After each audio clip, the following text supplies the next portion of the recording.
aften og velkommen. Klimatopmødet COP21 er sidste chance for at få en global klimaaftale.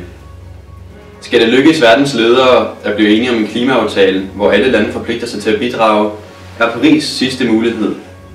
Fra mødets start har der hersket en forsigtig optimisme.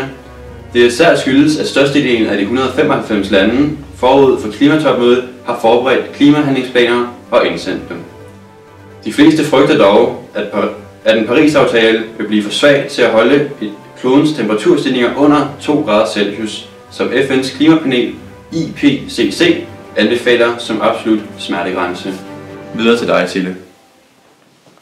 Mange tak, Oliver. Vi står her foran Frederikssund Rådhus, og vi har nu fået æren af at kunne interviewe Frederikssund's borgmester, John Flit Andersen. Ja. Eller noget, vi skal have alle sammen forsøge at gøre noget ved. Men hvis du tænker på, at Frederikssund Kommune sådan isoleret set kan gøre noget ved det, altså i den store sammenhæng, så kan vi godt puske kloden, men det hjælper bare ikke noget. De der løsninger til den globale opvarmning, den skal man stå fælles om. Vi har desuden fået fat i Frederikssund Klimaforening, som har lagt det på udtalelser omkring deres synspunkter på global opvarmning. Jeg synes ikke, man skal være bange for det, men jeg synes, man skal tage det alvorligt. Jeg synes, dels skal man gøre et eller andet for at bremse opvarmningen, og dels skal man gøre et eller andet for at modvirke de konsekvenser, der kommer af de forandringer. Jeg havde det sådan i starten, da jeg hørte det. Det er en, som jeg mest lyst til at holde mig for ørerne og lukke øjnene. Der er allerede i Danmark. Vi har mange flere storme, og det bliver varmere, og vandstanden stiger. Vi har haft besøg af en, der hedder Bodil hernede i 2013, som oversvømmede rigtig mange huse inde i Roskilde, altså Roskilde Fjord og i Frederikssund Kommune i det hele taget. Det er nogle af de ting, man vil opleve som følge af den her globale opvarmning. Helt klart. Altså vi skal jo have energi et eller andet sted fra. Men væk med kul, olie og gas.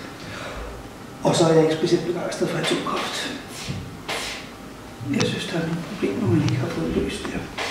Altså, vi kan virkelig ikke gøre ret meget hos os, end huske kloden og sige, at vi gør det fint med det, vi gør. Det er de der store produktionslande, Kina og USA. Man kan godt forstå Kina, som først har fået gang i deres økonomi her i det århundrede, eller sidste århundrede, hvor vi andre vi har levet med den industrielle revolution siden 1850 stykker og haft velstand lige siden. Så kommer kineserne bullerne frem i det her århundrede, og nu får de en stor del af deres milliardbefolkning for pludselig velstand også. Og så kommer vi så til, nu må I ikke, nu stopper I, fordi at det giver for meget CO2-udslip og alt muligt andet. For dem er overbevist om, at det er skidt, det de laver, det er en svær øvelse. Jeg tror, det er forskelligt. Altså, men jeg kunne da godt have ønsket mig, at der var en større opmærksomhed omkring det, og en større bevidsthed omkring det. Men jeg tror faktisk, at lige præcis når man har det der COP21 og så videre, så tror jeg, at opmærksomheden skærpes. Jeg vil dog godt tænke mig, at medierne tog lidt mere fat på det, og fjernsynet informerede, altså dokumenterede og informerede noget mere om det, for eksempel. Jeg vil også sige til for eksempel de store, altså når der har været valg her i Danmark, også de seneste valg, så har klimaforandring jo ikke været et emne, som de har taget op. Og det er jo meget medierne, der styrer det. Jeg synes, medierne styrer utrolig meget, hvad det er, vi diskuterer i samfundet. Ikke?